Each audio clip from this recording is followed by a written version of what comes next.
तो welcome everyone. चलो आज स्टार्ट करते हैं अपना नेक्स्ट एपिसोड बेकार की बात का। आज का टॉपिक है अपना यूएस अटैक ऑन वेनेजुएला। तो जैसा कि सबको पता ही है कि यूएस ने अटैक किया है वेनेजुएला पे, तो उसके बारे में थोड़ा सा डिस्कशन करते हैं।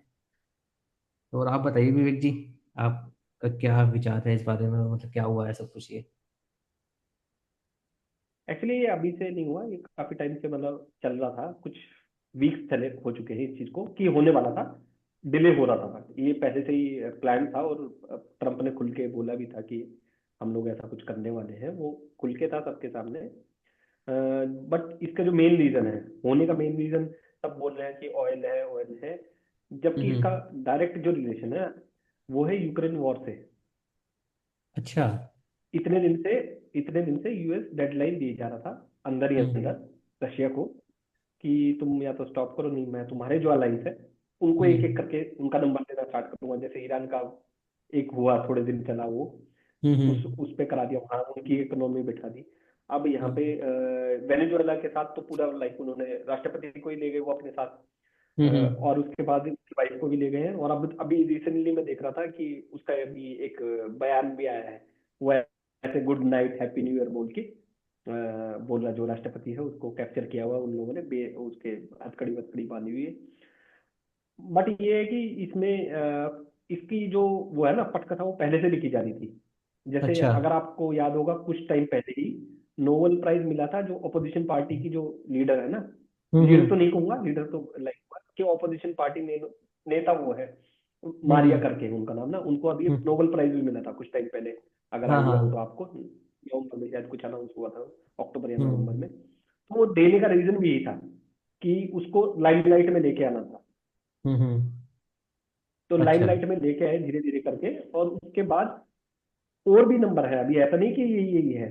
जितने हम्म। भी रशिया के जो अलाइंस है, जहां पे भी रशिया की अच्छी बातचीत है जिन भी देशों के साथ, जो भी अमेरिका की हद में आएंगे, जैसे ईरान के ऊपर इसराइल से करा लिया है, वेनेजुएला को खुद से कर लिया, कोलंबिया को ऑलरेडी उन्होंने अभी एक वार्निंग दे दी, कोलंबिया को भी, क्यूबा को भी, सबको वार्निंग दी है कि जो भी उनके अलाइंस है उनको एक एक करके वो टारगेट करेंगे फॉर श्योर। देखो ऑयल तो हम्म। ऊपर ऊपर से सबको बोलना है कि ऑयल ये है, ताकि मेन जो मुद्दा है वो साइड में हो जाए। इसलिए हम्म। सब ऑयल ऑयल पे फोकस करें, बट ऑयल मेन रीजन नहीं है। मेन रीजन है कि रशिया की कमर कैसे टूटेगी। क्योंकि रशिया का काफी डिफेंस जो है ना, रशिया अपना बेचता था इन लोगों को, हम्म। वेनेजुएला को। और साथ में चाइना इनसे ऑयल खरीदता था। ठीक है। तो दोनों हम्म। ही जो मेन उसके ऑपोजिशन देश हैं, वो दोनों के दोनों के हितों को थोड़ा तोड़ा गया है, चाहे किसी भी तरीके से लगा लो आप। कैप्चर कर लिया। अभी अभी बोल रहे हैं कि यूएस रन करेगा इसको, वेनेजुएला को। हम्म। ट्रम्प का जो बयान है कि अब वेनेजुएला को रन करेगा यूएस। और जैसे ही उन्होंने कैप्चर किया उनके प्रेसिडेंट को, अमेरिकन जो कंपनीज है, ऑयल कंपनीज, उनको अलाउ भी कर दिया कि आप जाके अभी अपग्रेड कीजिए वेनेजुएला को, ताकि वहां से और तेल निकाला जा सके। तो सबका फोकस है तेल पे, जबकि ये फाइट तेल की है ही नहीं। फाइट है कि रशिया को कैसे, रशिया चाइना को कैसे कमजोर किया जाए, कैसे घुटनों पे लेके आए कि वापस डॉलर के ऊपर ही फोकस रहे सब लोगों का। क्योंकि अगर ऐसे ही सब चलता रहा तो धीरे धीरे डॉलर की जरूरत खत्म हो रही है ना। तो डॉलर को स्ट्रेंथन करना एक मेन फोकस इसमें इस चीज का है, जो कि ज्यादातर लोग बोल भी नहीं रहे, आइडिया भी नहीं है लोगों को। लोग तो बेसिक पॉलिटिक्स देखते हैं कि oil oil oil oil oil. But ऐसा है नहीं कहीं से कहीं तक भी। ऑयल फोकस है ही नहीं यूएस का।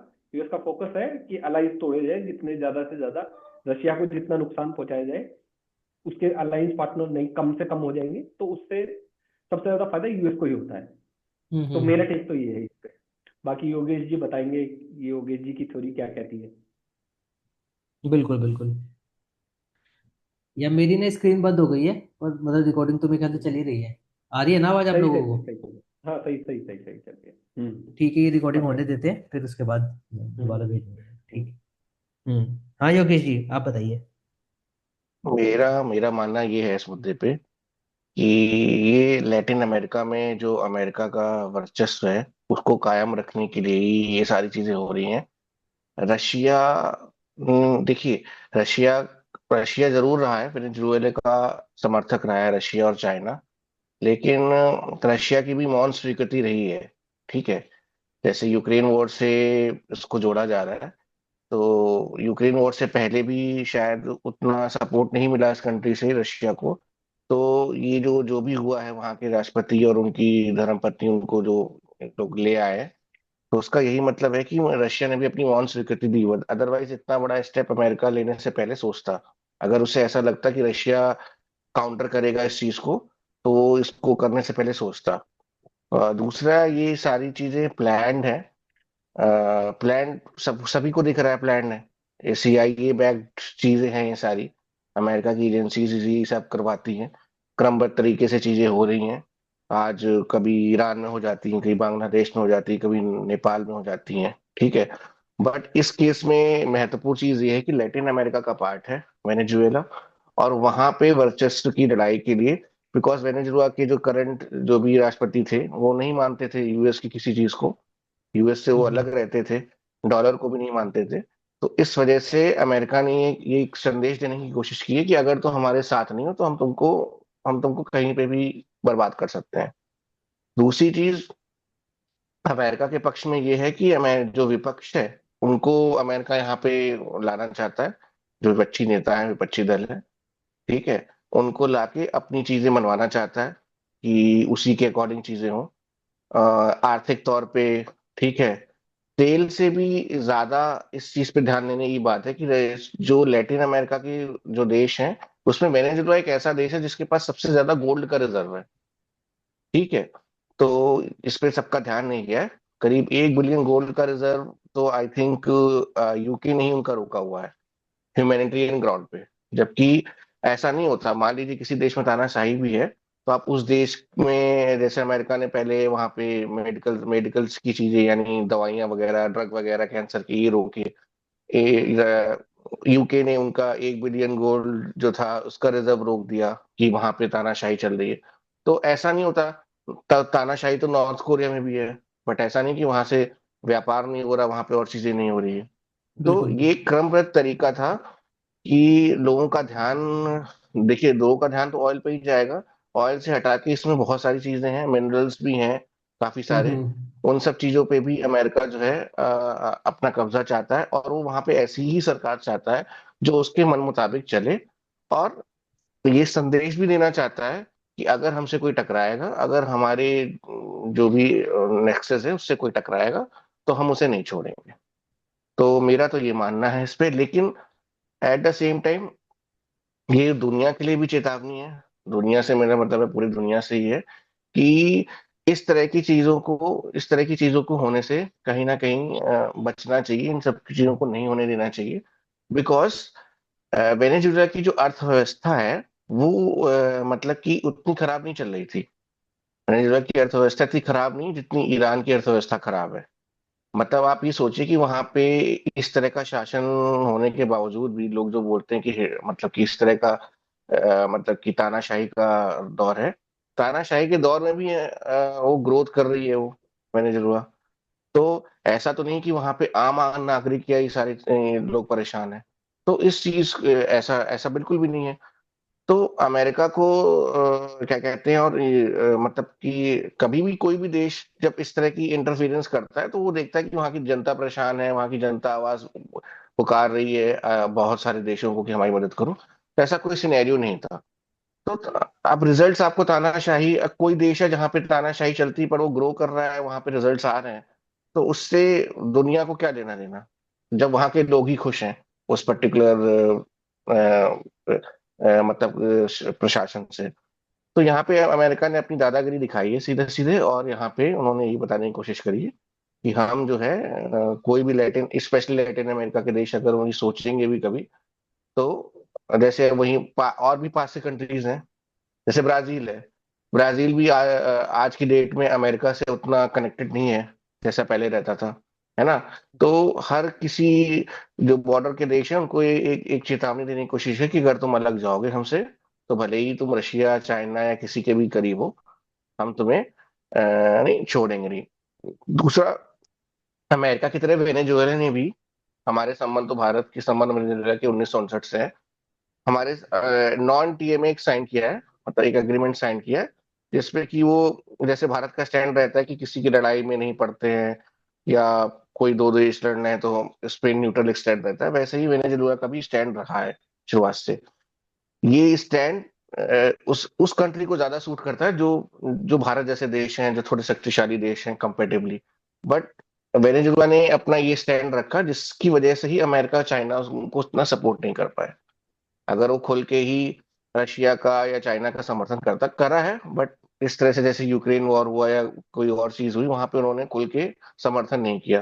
तो उस वजह से भी मुझे लगता है कि वेनेजुएला को कोई नुकसान उठाना पड़ा। और साथ में रशिया ने भी इस पे अपनी मौन स्वीकृति दे दी कि हाँ, आप जो करना है कर लो, हमें उससे ज्यादा कोई मतलब नहीं। मेरा तो ये विचार है। मोटा मोटा तो यही बात है।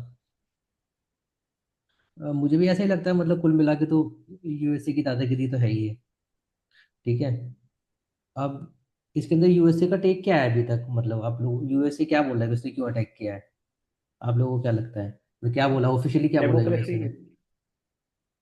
ऑफिशियली तो उन्होंने बोला कि हम डेमोक्रेसी को डिफेंड कर रहे हैं, क्योंकि जो भी अभी जो करंट राष्ट्रपति थे, उन्होंने हम्म। लास्ट इलेक्शन माने नहीं थे जिसमें अपोजिशन जीत गई थी, हाँ हाँ। और बोला था कि हम उनको अवैध घोषित करते और खुद ही राष्ट्रपति बने रहे।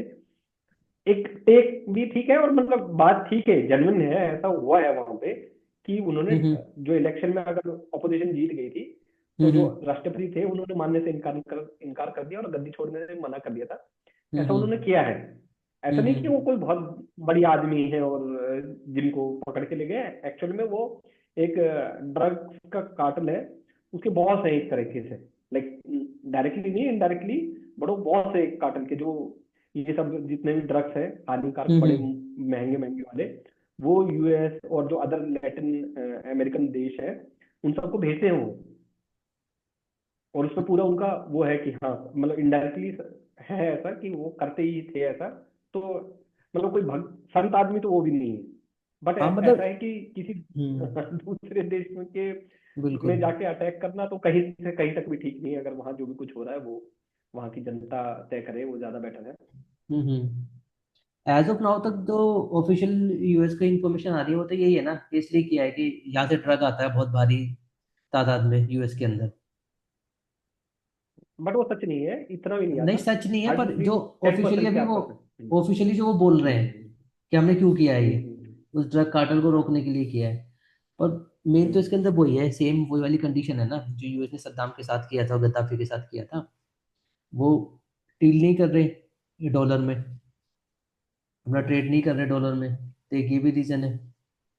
और दूसरा हिस्ट्री क्या क्या। रिपीट इटसेल्फ, वो वाला जो बोलते हैं ना, हिस्ट्री रिपीट इटसेल्फ, वो यहाँ पे हम्म। हो रहा है हमारे सामने ना, होते हुए देख रहे हैं कि जैसा पहले भी हो चुका है, वही सेम चीज हम्म होगी और इनके साथ भी सेम ही व्यवहार होगा।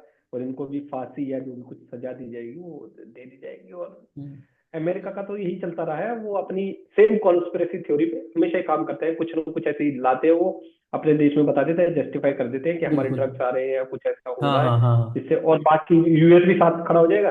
यूएस के साथ वो हम्म जो वेस्ट है, सारा वेस्ट खड़ा हो हम्म जाएगा, सब लोग सपोर्ट हम्म करेंगे, और वही जो होना था वही होगा। बट जो मतलब मेन नुकसान सबसे ज्यादा है वो रशिया को, चाइना को और इंडिया को भी नुकसान है।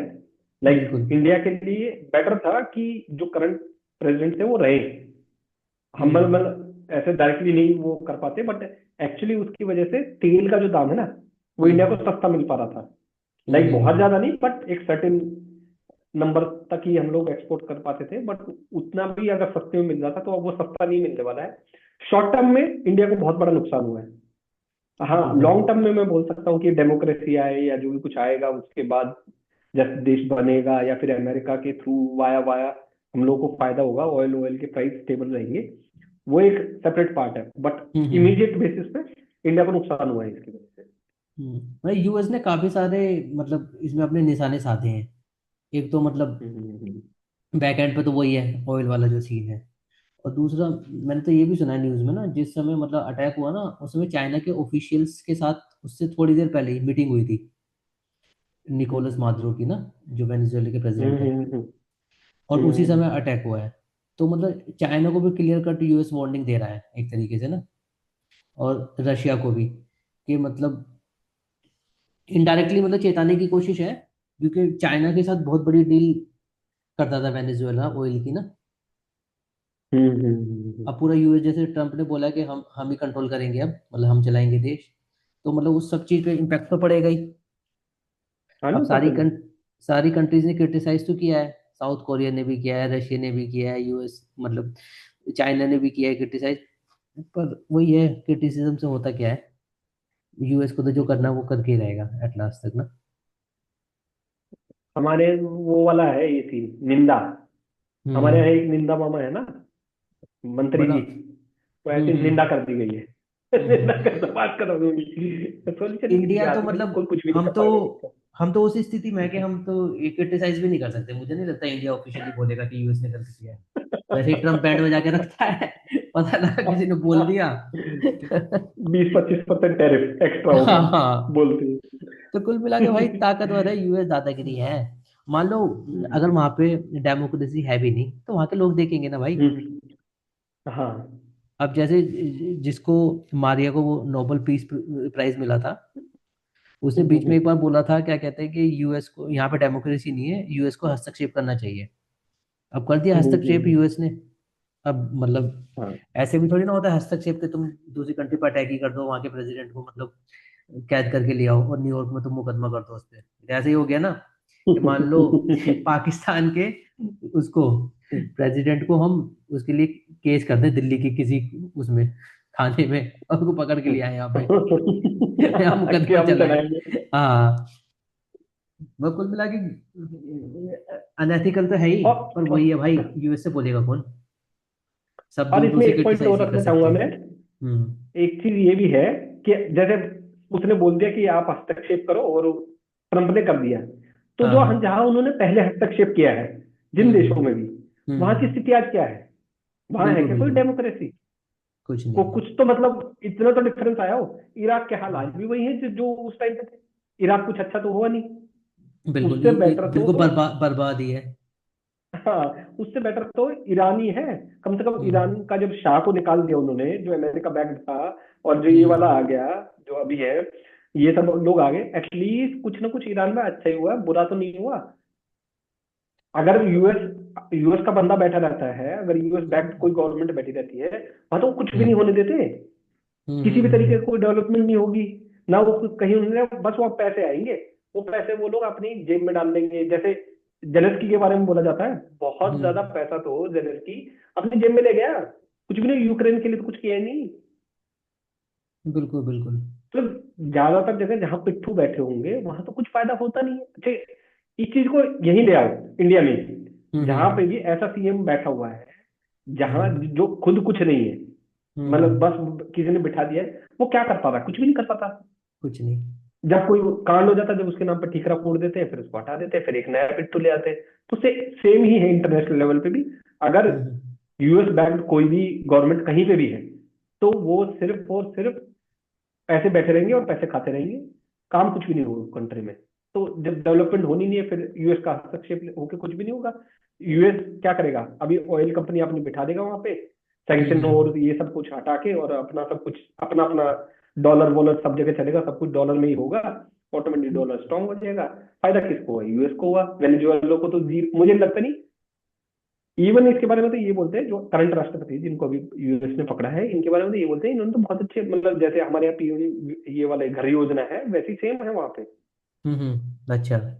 और उन्होंने बहुत घर बनाए हैं, मतलब लाइक हम्म। लिटरली उन्होंने दिखाया बना के। और एक बार इकोनॉमी बहुत बुरे हाल में चली गई थी, आई थिंक 2016 के आसपास में। उसके बाद से तो हम्म। सुधरती ही जा रही है। उन्होंने धीरे धीरे जो भी अपने, जैसे उन्होंने काफी विदेशी दौरे किए थे 2016 में ही, जब वो सीन हुआ था, तब उन्होंने हम्म। अपना जो भी मैक्सिमम क्षमता से उन्होंने अलग अलग जगह ट्रीटी की अपनी इधर उधर, जिससे वो सर्वाइवल कर पाए। और वो अच्छा। बेहतर ही बना देते देश को धीरे धीरे करके ना। लाइक हम्म। वो बुरा आदमी है फॉर श्योर, बट वो अपने देश में अब भी उसकी पॉपुलैरिटी है। जो हम्म। गवर्नमेंट एम्प्लॉयज है, जो आर्मी है, जो लोअर क्लास है, जो पुअर लोग हैं, उन सब में बहुत हम्म। फेमस है वो, हद से ज्यादा फेमस है। ये जो मारिया है, ये तो उन लोगों की नेता है जो मिडिल क्लास और अपर मिडिल क्लास है, उनकी नेता है वो। और अच्छा। वो एक्चुअली क्या है, उनके पास पैसा ज्यादा होता है, तो उस तरीके से उनकी आवाज ज्यादा दिखती है। गरीब आदमी की आवाज दिखती नहीं है। इसलिए उसको नोबेल पीस प्राइज और सब सब जो भी कुछ हुआ उसके चारों तरफ, वो इसलिए हो पाया क्योंकि वो उन लोगों की आवाज है। वो शहरी जो लोग हैं, जो middle class upper middle class है, वो उनकी आवाज है। हम्म। पुअर, जो गरीब आदमी है एक्चुअल में, जो गरीब है उसमें तो फेमस भी नहीं है, उनके अगेंस्ट में हम्म ही है वो ज्यादातर लोग, हम्म। मारिया के अगेंस्ट में है वो लोग। तो ये भी एक सीन है। एक इसमें ये भी है, यूएस की जो इकोनॉमी है ना, वो काफी संकट से गुजर हम्म रही है। यूएस की इकोनॉमी भी कोई बहुत अच्छी नहीं चल रही। और यूएस को ये हम्म। भी दिख रहा है कि और कंट्री भी स्ट्रांग हो रही है, जैसे चाइना स्ट्रांग हो रहा है, इंडिया स्ट्रांग हो रहा है। तो वो नहीं चाहता कि मतलब कभी भी हमारा डोमिनेंस जाए। तो वो हर मुमकिन कोशिश कर रहा है कि उसका डोमिनेंस बना रहे दुनिया पे ना, वर्ल्ड लीडर बना रहे, चाहे वो किसी भी तरीके से हो। वो ये तो बिल्कुल भी नहीं चाहता, यूएस ये तो बर्दाश्त कभी नहीं करेगा कि डॉलर की वो खत्म हो, कि डॉलर में लोग ट्रेड करना बंद करें। जहां भी कोई ये करेगा तो वहां वो बिल्कुल भी सोचते ही नहीं एक भी परसेंट। और ये बहुत सारी कंट्रीज में देख लिया, मतलब सद्दाम के साथ किया, गद्दाफी के साथ किया, अभी ये किया, ईरान के साथ भी करने की कोशिश की पूरी, मतलब तो ये सीन है पूरा। ईरान के साथ तो कभी भी हो भी सकता है, अभी आजकल भी हाँ बयान दिया है फिर से, बिल्कुल हो बिल्कुल। सकता है उनके साथ हो दोबारा से। हम्म। योगेश जी कुछ टिप्पणी करना चाह रहे हैं मेरे ख्याल से। मुझे तो क्योंकि दिख नहीं रहे आप दोनों ना, मैं तो मेरी स्क्रीन ब्लैंक है इस अच्छा, समय, योगेश जी स्क्रीन कुछ बंद है। टिप्पणी करना चाह रहे हैं, हाँ योगेश जी आप बताइए। मैं ये टिप्पणी करना चाह रहा हूँ, देखिए इंडिया बिल्कुल। जैसे कंट्री के लिए, चाइना जैसे कंट्री के लिए ये कोई वार्निंग नहीं है, this is just a lesson. ठीक है, कि आपको खुद को मजबूत रखना होगा। वेनेजुएला जैसे कंट्रीज, अब ये वेनेजुएला का सवाल सिर्फ नहीं है, वहां पे ब्राजील भी है, कोलंबिया भी है, अर्जेंटीना भी है, ये सारे लैटिन अमेरिकन देश हैं। ठीक है, धीरे हम्म। धीरे मान लीजिए किसी किसी जैसे ब्राजील है, ब्राजील के राष्ट्रपति अलाइन नहीं होते, तो कल को यूएस है, ब्राजील के राष्ट्रपति को उठा ले आएगा। ठीक है, कि अर्जेंटीना से किसी को उठा ले आएगा, या कोलंबिया से उठा ले आएगा। ठीक है, कोलंबिया को चेतावनी तो दे दी है। जो, दे दी ऑलरेडी। हाँ, है ना, तो कहने का मतलब ये है कि वर्ल्ड लेवल पे अगर चीजें इसी तरह से यूएस करता रहा तो संतुलन बिगड़ जाएगा ना चीजों का। और संतुलन बिगड़ जाएगा, इसीलिए जो छोटे देश हैं, वेनेजुएला है, इनको ये करी, ये सूट नहीं करता है इन सारे कंट्रीज को कि ये मतलब कि इस तरह की चीज में रहे कि ये ना इस तरफ रहे ना उस तरफ रहे। इन्हें एक ना एक पक्ष लेना पड़ेगा, एक ना एक पक्ष चुनना पड़ेगा, या साथ में आना पड़ेगा, या इन कंट्रीज को अपना गुड बनाना पड़ेगा। डॉलर पे डिपेंडेंसी कम करनी पड़ेगी, भारत जैसे, रशिया जैसे ब्रिक्स को सपोर्ट करना पड़ेगा। तब जाके यूएस का इन्फ्लुएंस कम होगा। अदरवाइज ये बढ़ता ही जाएगा, ये इन्फ्लुएंस। और ये इंडिया और चाइना और रशिया के लिए भी है कि भाई अगर यूएस इस तरह से आगे बढ़ रहा है, सो अपने कॉन्फ्लिक्ट्स को थोड़ा साइड में रखते हुए, स्पेशली चाइना और इंडिया को अपने कॉन्फ्लिक्ट साइड में रखते हुए आगे बढ़ना चाहिए। जो भी ब्रिक्स की करेंसी है, जिस पे हम आगे भी कभी चर्चा करेंगे, ब्रिक्स को मजबूत करना चाहिए ताकि डॉलर को वो काउंटर कर सके। और देखिए डॉलर, देखिए जब तक यूएस का इन्फ्लुएंस कम नहीं होगा ना, तब तक ये दादागिरी चलती रहेगी। कहने का मतलब ये है कि आपने सिर्फ ये बोल दिया कि वहां पे डिक्टेटरशिप है और वहां से आप किसी को उठा लाए, ठीक है, कोई सिस्टम कोलैप्स नहीं हुआ, सब कुछ नहीं हुआ, कुछ ऐसा नहीं हुआ कि वहां के खुद ही लोगों ने ही कुछ वो किया हो। किसी एक हम्म। विपक्ष के कल को राहुल गांधी बोल देगा भाई यूएस को हस्तक्षेप करना चाहिए, तो आप ये थोड़ी ना कि आप इंडिया में आ जाओगे।